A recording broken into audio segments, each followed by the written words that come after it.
사람들이 수중에 돈이 없습니다. 아파트 가격이 몇 억이 올랐다라고 이야기하지만 실제로 그들만의 리그이고 실제로 보통의 사람들은 관심이 없습니다. 앞으로 부동산에 대한 무관심은 몇 년간 지속될 거라고 보면 맞겠습니다. 주변에서 아무리 부추기고 떠들어대도 사람들이 점점 잊어버릴 겁니다. 아파트 가격이 20억이다, 30억이다라고 이야기를 해도 그저 잃어버린다라는 겁니다. 잊어버린다라는 겁니다. 이러한 상황들은 계속 반복됩니다. 부동산에 사람들이 관심이 많이 쏠렸다가 또 어느 시점이 되면 사그라들고 또 다시 또 줄 세우기 하면 또 분위기가 또 싹 쏘몰리고, 물론 이러한 것은 현금 유동성과 같이 이제 그 흐름을 하는데요. 지금 현재는 현금 유동성이 되게 이 수축이 되는 시기다. 돈이 지금 시중에 부족하다라고 보면 맞습니다. 2024년 12월 지금 현재는 대출이 중단이라고 얘기하고 2025년 1월이 되어야 대출 한도가 다시 또 열린다고 하죠. 그리고 2025년도 상반기만 열리는 거지 또 하반기가 되면 또 대출은 또 잠깁니다. 이러한 것들이 이제 몇 년간 지속된다라고 보면 맞고, 이 대출 여력이 충분치 못하기 때문에 부동산이 상승하기가 어렵다라고 보면 맞죠. 게다가 최근에는 역전세나 여러 가지 이유들 때문에 사람들이 되게 힘들어합니다. 전세가도 하락한다라고 얘기하고 사람들이 돈이 없어서 많이 힘겨워하죠. 이 돈벌이가 있어야 이자를 내든 원금을 내든 하는데 그게 쉽지 않다라는 겁니다. 돈이 없어서 15억이다, 10억이다라고 해도 못 산다라고 이야기하는 겁니다. 우리는요, 경제 공황이 닥쳐도 버틸 수 있는 힘이 있어야 됩니다. 그 힘은 어디에 있습니까? 돈에서 나오죠. 실질적인 소득이 지금은 물가가 올라서 줄어들기 때문에 되게 힘들죠. 앞으로는 최대한 공유하고 나눠 쓰고 최대한 이 주거 비용이든 식비든 뭐든 아끼려고 엄청 집중하게 된다라는 겁니다. 이런 시기에 우리가 함부로 빚을 지면 정말 어렵습니다. 일본이라고 하는 나라는 모두가 그렇지는 않겠지만 상대적으로 한국에 비해서는 저축을 좀 더 많이 하는 편이랍니다. 물론 다 그렇지는 않겠지만 상당수의 국민들이 현금을 많이 가지고 있답니다. 그리고 최대한 안 먹고 안 쓰고 최대한 굶으면서까지 저축을 하려고 안간힘을 쓴답니다. 인간관계를 최대한 줄이고 최대한 아껴서 쓴다라는 거죠.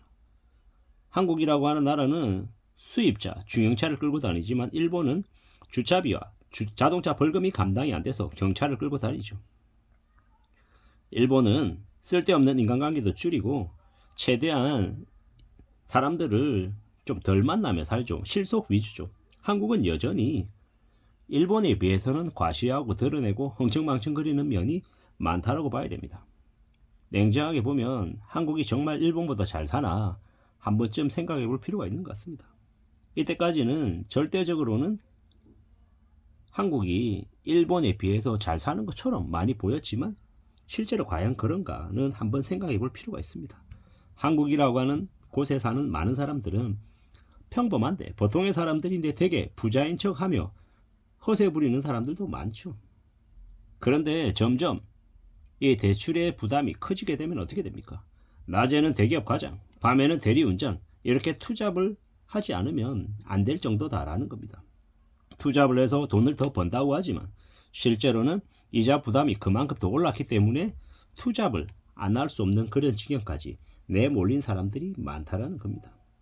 앞으로 현금은 계속 부족해지기 때문에 현금을 더 가지고 내실 있게 준비를 해야 나중에 삶이 안전해진다고 합니다.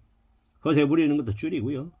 최대한 이 나중에 있을 큰 위협에 대비할 수 있는 모습이 있어야 된답니다.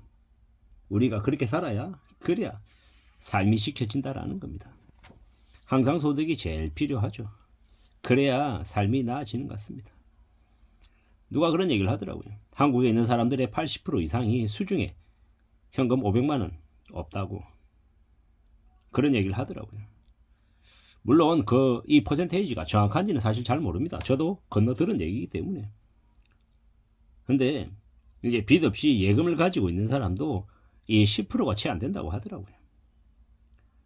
우리가 이 돈을 버는 행위들 이걸 되게 대단하고 되게 멋있고 안 그렇죠? 되게 지루하고 뻔하고 재미없습니다. 그런 게 우리가 돈을 버는 활동이다라는 걸 잘 생각해야 됩니다. 이 현금을 가지고 있는 자산이 플러스인 사람들은 좀 그래도 여유롭게 살 수 있고요.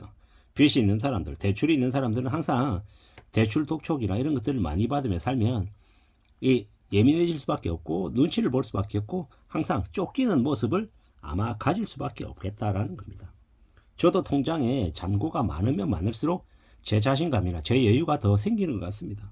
근데 통장에 잔고 없고 마이너스 나고 매달 메꿔야 되는 돈이 필요해서 어딘가에 빌려와야 되고 채워야 되고 이러면요 되게 힘들죠. 지금 나라 사정조차도 안 좋다라고 얘기합니다. 되게 어렵다고 얘기하죠.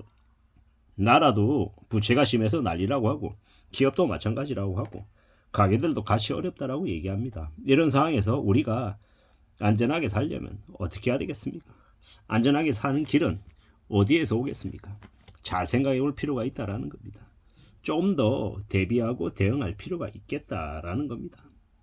부동산 PF 대출, 각종 세금 부족, 뭐 여러 가지들이 우리의 삶을 이렇게 힘들게 만드는 것 같습니다.